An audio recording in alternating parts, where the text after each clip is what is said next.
We're just two friends who love the movies, call each other every morning. So we were just talking about, how Love and Mercy did not get the awards buzz that it needed. Why do you think that is? I don't know, maybe it felt smaller somehow. You put it in comparison to Bohemian Rhapsody and Elvis, which are just these huge bombastic productions. Um, Neither is good, but yeah, I think it just felt smaller. I don't know when it was released in the year. There could have been a lot of factors, but it has such staying power. I think about that Yeah, movie all the time. it was released in 2015, if I'm not mistaken.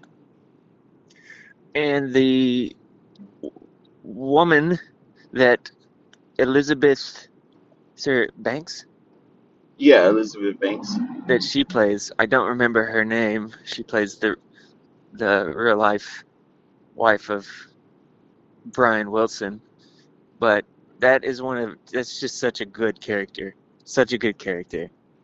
Uh, Yeah, I always think of her when I think of a character that has like a lot of internal strength. Like I was talking about Gene Hackman in Hoosiers the other day, that's yeah. just kind of able to stand their ground and do the right thing.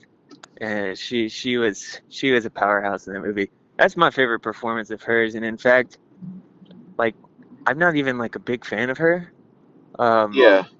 I just That's one of my favorite performances.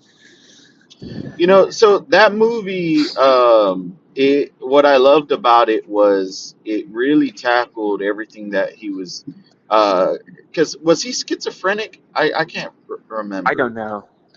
I Um, I hesitate to weigh in. He was having a lot of struggles, and then the Paul Giamatti, the character he plays, Eugene Landy, got a hold of him and over medicated him and took advantage of yeah, I, him. And Giamatti, because I mean, obviously you want to talk about Wilson and Dano in that, but when I think of that movie, I always think of Banks and Giamatti. yeah. Because I it's mean, their battle, like they're duking it out, and he's almost, except in the flashbacks with Dano and stuff, but Wilson is actually the passive character in the movie. that's true. They're both trying to one is like the fight of good and evil, right? Yeah. Yeah, I love that movie, man, and I so wish it had gotten a lot more awards buzz, compared to like movies like, Bohemian Rhapsody, even Rocketman, Elvis, and as much as I said, I did like Springsteen, the movie that just came out.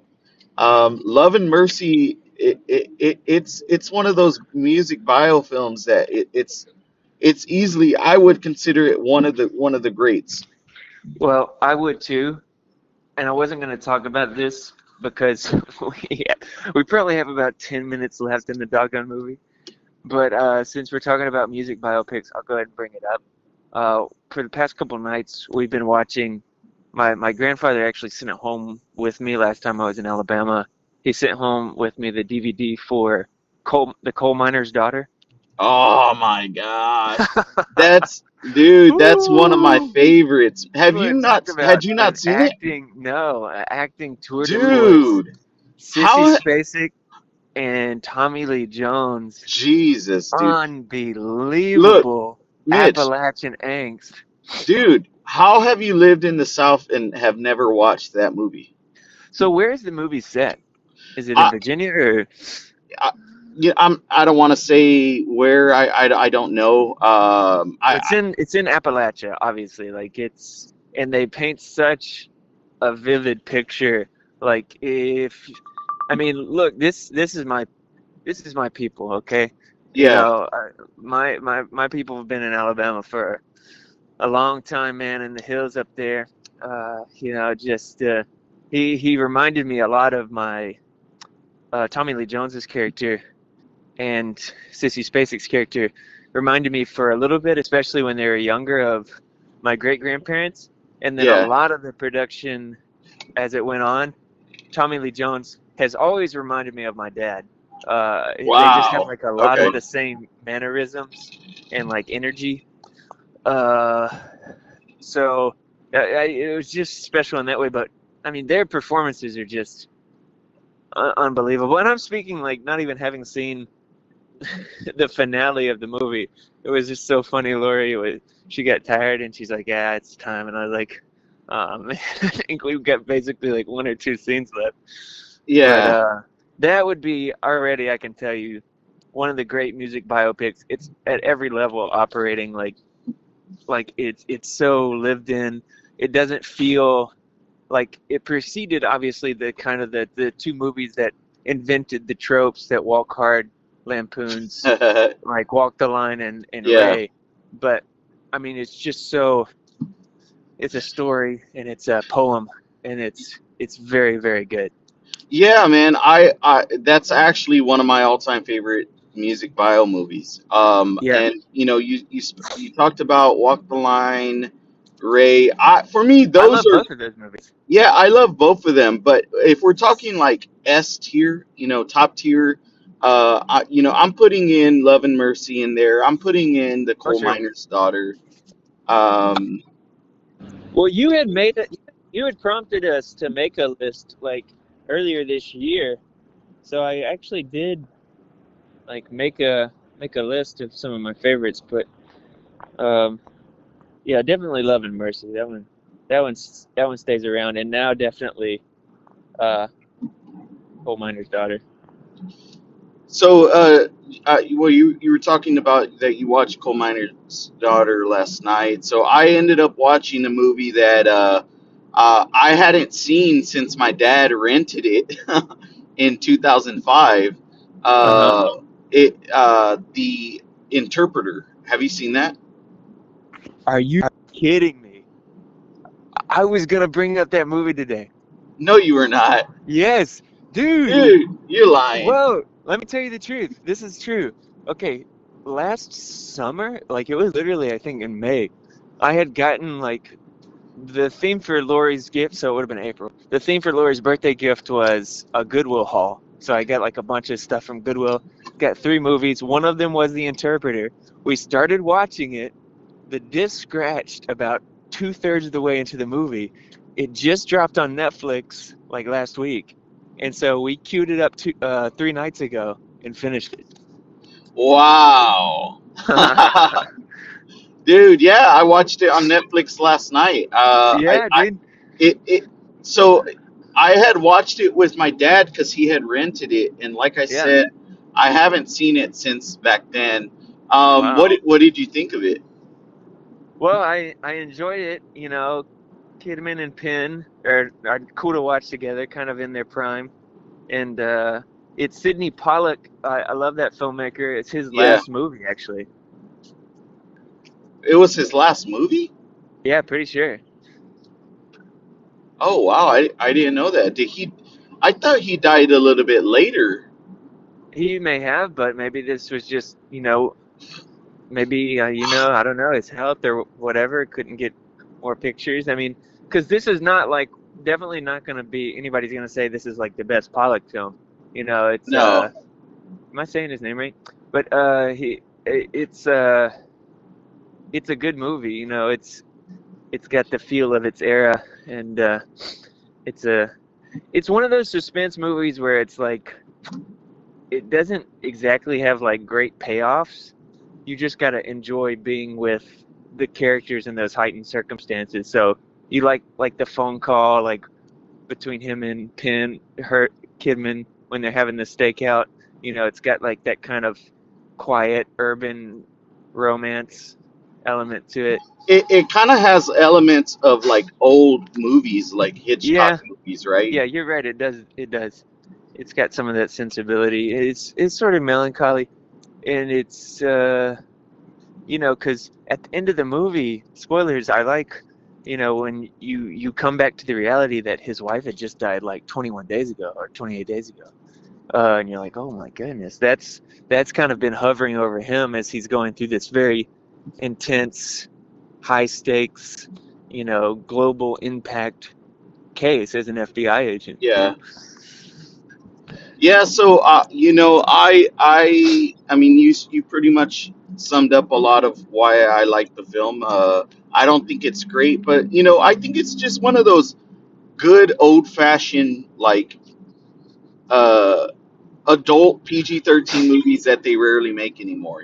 Yeah, it's Um, nice. You put this on, it's nice. You're watching a movie, it's nice, you know?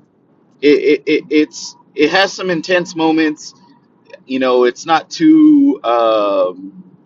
I mean, obviously, it's not rated R, but I think I saw a comment on Letterboxd about it.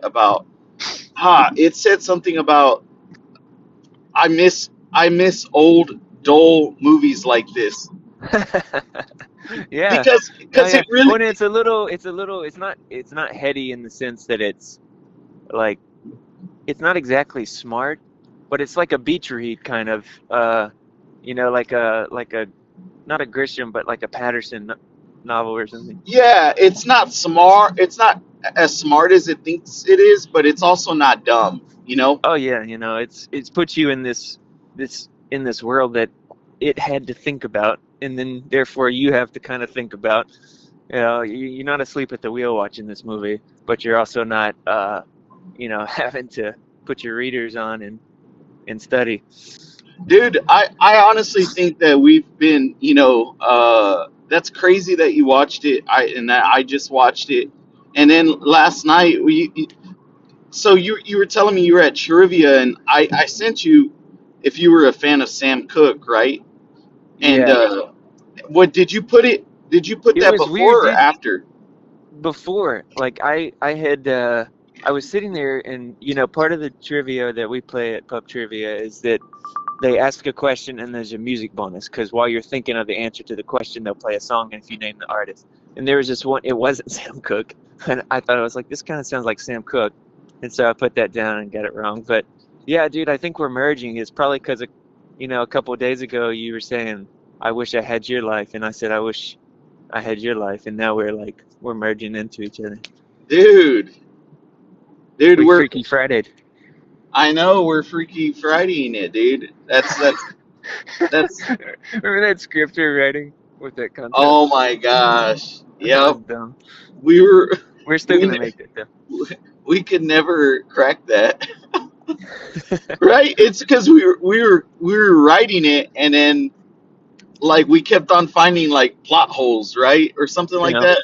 yeah, that Oh, was funny. but anyways, man, yeah. What was your rating for the interpreter? I'll give it a good three. I could even go 3.5. Probably three Yeah, though. yeah. I'd give it like a 3.5, around the same as you, man. Dude, you had mentioned a podcast from our esteemed uh, commenter. Oh Uh, yeah, The Goods, a film podcast found anywhere where you can find podcasts. I've yeah, been binging it for sure. I was listening to it. I really enjoyed Oh it. good. Yeah, Yeah, man. Yeah, they've got a good thing going. They've got a good repartee together. And I've listened back to one of their old episodes from 2020, so they've been going for a good 5 years now. And you could tell, like, they have like a natural chemistry, I think, but also that they're uh they've found a way to adapt that chemistry that they have naturally into the podcast, because even if you have a chemistry, you can't take it for granted that you're going to be able to process and publish that. Um, so it's cool to listen back over it. I'm kind of just going backwards through listening to the ones that cover movies that I've seen. what? But So sorry, I interrupted you. no, no, no. I was just saying that I was listening to the episode that you recommended that you sent me. What is there?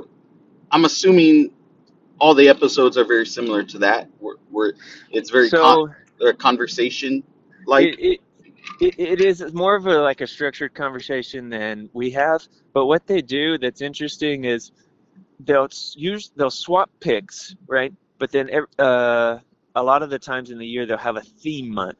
Like a couple months ago they did, you know, mini maxi, which is like things that are normally one size are either bigger than that size or smaller than that size. Or They've done like debuts. They did a month of, debuts, like directorial debuts or otherwise.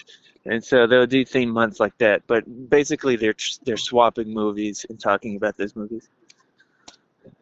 Well, that seems fun. Yeah, You, it's not easy to find good film podcasts. So when you do, it's nice yeah, to. I mean, because there's so much, there's so many out there, right? Yeah. And I was actually talking to a friend, and uh, hold on, sorry, there was a good, thought that was a cop. But anyways, no, and just so we're aware, I'm on the car phone, guys. I'm not actually holding a phone. All right, that's not what I'm doing. No. Um, I've been spreading the word more, and a lot of people have been saying they're enjoying the podcast, and I it's like we were talking about, man. Sometimes you just like it's not so much about um like immediately getting traction, right? Like sometimes it takes a little bit of time, and I've been Uh, spreading the word, I've and been I've been I've been burying I've been covering my tracks instead of spreading the word. I've been trying to, like, if people find out about it, trying to make them forget through hypnosis and different things like that. Um, wow. I don't think about traction. I just think about, it's nice to, this is like we've been doing this for years, and now we're just happen to be recording it, which is kind of funny and interesting. Dude, well, I've already received a fan mail saying, "Oh, I love Mitch," and all this stuff. Dude, Oh yeah, me too. Yeah. you're a hero, dude. You're a celebrity. No, you're number one, man. You're number Dude, one. I'm just proud of you, dude. Uh, hey, I'm proud of you. All right, dude. Well, hey, I'm gonna let you go, man, because I see like I'm getting. I feel like I'm in the Sicario, that scene when they're at the border. Do you know what scene I'm talking about? I didn't know you had an accent, man. Wow, Yeah, I wow, love that scene. Mitch. I do love that scene. I feel like I was at that scene because there was like maybe like four cops around me, and I was just like, not that I'm doing anything wrong, but it's just like you're on Do you edge, remember? Do you remember when we got surrounded by cops in O-Town? dude. Mitch, tell that story All right, before real we. quick, I'll tell the story. We were making a movie, as you do, if you're Mitch and Sam, Wesley and Aniana, and we had a fight scene in this movie. And we were filming it in a self-serve car wash that was, it was night, and we were filming the fight scene, and before we knew it, 3 or 4 police squad cars surrounded the car They wash. they came out of nowhere, right? Like it was just Yeah. like Oh, it immediate. was it was in seconds. They had surrounded it, and they put us up against the wall, hands against the wall, like they were gonna frisk us, right? And they were interrogating us immediately. And I'll never forget, because one of them was like, they're like, "Where do you live? What's your address? What are you doing out here?" "I smell pot." And yeah, suffice it, I didn't even know what pot smelled like at that time. So yeah, we did not have any illegal substances on us, but we No, explained to them that we were making a movie, and they kind of laughed and watched some of our footage, and that was that. But yeah, we had to show them a little bit of it, right, to kind of right, prove. yeah. I And wish we still had that footage. Because, dude, man, but we should have asked them. Like, we should have been like, "Hey, could you guys, play this part in this movie we're filming?" I, Because we I think suddenly we had 3 cop cars in our movie. I think we were too scared. Like we were just so caught It off shook us guard. up, yeah. And it just like I'm not kidding. Like it was just like I don't even know where they were hiding out. They must have just been Well, hiding somebody called it watches. in. Somebody called in that there was a fight. Oh, okay. That's what they told us. Yeah, they said that somebody had called and said they were, you know, young people getting in a big fight. So, but I mean, I mean, it's slow night in Oneonta, man. I mean, this shows you that we lived in a small town. It was dead pretty much at night, right? I would say like Yeah, after 9 p.m. yeah, 'cause we walked over from the Huddle House. Yeah, so it was just like I can understand. Wasn't there like a senior home across the street or I mean, something? there's one nearby there, yeah. Do you think it was someone from the home? I always thought it was someone because I kind of like just looked around. I think it was somebody across the highway across 75 there, but I don't know. Okay. Yeah, so I mean, there you go. I mean, we didn't have much to do in that small little town in Alabama, but we had the movies, and we were making our own little movie. I don't know what ever happened to that, but It's another lost film. another lost film. But hey, we'll hold that memory forever, dude. You bet. All right, dude. I'll talk to you later. Have a good one.